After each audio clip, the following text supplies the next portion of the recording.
அனைவருக்கும் வணக்கம். நான் உங்களோட மேகலா. நேத்து அண்ணாமலை என்ன சவுக்கால அடிச்சிட்டாங்க. இதை சுத்தி ஏகப்பட்ட ட்ரோல்ஸ், ஏகப்பட்ட மீம்ஸ், நிறைய பேர் நிறைய விஷயத்த கமெண்ட் பண்ணீங்க. பெரிய பெரிய தலைவர்கள் முதல் கொண்டு இதை பத்தி பேசியிருந்தீங்க. ஒரு மனுஷன் சாட்டையால் அடிச்சுட்டா இது அந்த சாட்டை இல்லையே, இது இந்த சாட்டை தானேன்னு ஆரம்பிக்கிறதுல இருந்து மணிப்பூர்ல ஆனப்ப எங்க போனீங்க, அந்த ஊர்ல ஆனப்ப எங்க போனீங்கன்னு பேசுற வரைக்கும் இந்த விஷயம் வந்திருக்கு. ஏன் அவர் ஃபர்ஸ்ட் சாட்டையால தன்னை அடிச்சுக்கணும்? ஒரு பொண்ணை ரேப் பண்ணிருக்காங்க, அந்த பொண்ணு கேஸ் கொடுத்த எஃப்ஐஆர் காப்பியை வெளிவிட்டு விக்டிம் ஷேம் பண்ணிருக்கீங்க.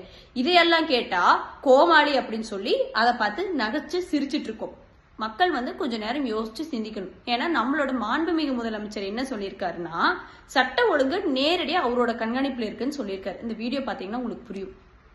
சட்டம் ஒழுங்கு என்னுடைய நேரடி கண்காணிப்புல இருக்கும். தப்பு செய்யறவங்க யாரா இருந்தாலும், மறுபடியும் சொல்றேன், யாரா இருந்தாலும் பாரபட்சம் இல்லாம நடவடிக்கை எடுப்பேன். பெண்களுக்கு எதிரான குற்றங்கள் இரும்பு கரம் கொண்டு தடுக்கப்படும். பாத்தீங்களா என்ன சொல்லியிருக்காரு? சட்ட ஒழுங்கு என்னோட கண்காணிப்பில் கீழே இருக்குனாங்க. ஆனா தமிழக அரசாங்கம் எப்படி நடந்துட்டு இருக்குன்னு கொஞ்ச நேரம் உற்று நோக்குனீங்கன்னா, ஒரு 10 நாள் நியூஸ் எடுத்துட்டீங்கன்னா, ஹாஸ்பிட்டல்ல கரண்ட் இல்ல, ஹாஸ்பிட்டல்ல தப்பான ட்ரீட்மெண்ட், ஹாஸ்பிட்டல்ல ஒரு குழந்தையே இறந்து போயிருக்கு, வயிற்றுக்குள்ள இருந்து எடுக்கும் போது அந்த கிளீன் பண்றவங்க டெலிவரி பார்த்தாங்கன்ட்டு ஹாஸ்பிட்டல்ஸ்ல, ஸ்கூல் காலேஜ்ல ட்ரக் அடிச்சுட்டு பசங்க உட்காந்துட்டு இருக்காங்க. அந்த இடத்துல சட்ட ஒழுங்கு எங்க போச்சு தெரியல. இதெல்லாம் விடுங்க. நம்மளுக்கெல்லாம் ஒரு பிரச்சனைனா போலீஸ் கிட்ட போய் சொல்லுவோம். போலீஸ்க்கே பிரச்சனைனா யாருக்கிட்டங்க போய் சொல்லுவாங்கிற மாதிரி காவல் நிலையத்தில் இருக்க பெண் போலீஸ்க்கே பாதுகாப்பு இல்லை. இப்படிப்பட்ட ஒரு தமிழகம் தான் இங்க இருக்கு. இதுல வேற சட்ட ஒழுங்கு தன்னோட நேரடி கண்காணிப்புல இருக்குன்னு சொல்லி மாண்புமிகு முதலமைச்சர் ஸ்டாலின் அவர்கள் சொல்லியிருக்காங்க. மக்கள் சிந்திச்சு பேசணும். ஒரு விஷயத்த பத்தி பார்க்கணும். ஒருத்தங்க சாட்டையால தன்னை அடிச்சுட்டாங்க அப்படிங்கறதுக்காக அவர் கோமாளி கிடையாது.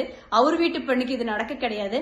மக்களோட தலைவரா மக்களுக்காக களத்துல நின்று ஆர்ப்பாட்டம் பண்ணலான்னு போனா அவரை புடிச்சிட்டு போய் போலீஸ்ல போடுறது. எந்த கட்சியில இருந்து போய் ஆர்ப்பாட்டம் பண்ணாலும் இது திராவிட அரசாங்கத்துக்கு எதிர்த்து இருக்கிற மாதிரி இருந்துச்சுன்னா உடனே தூக்கிட்டு போய் நீங்க மண்டபத்துல வச்சு இது பண்ணிடுறீங்க.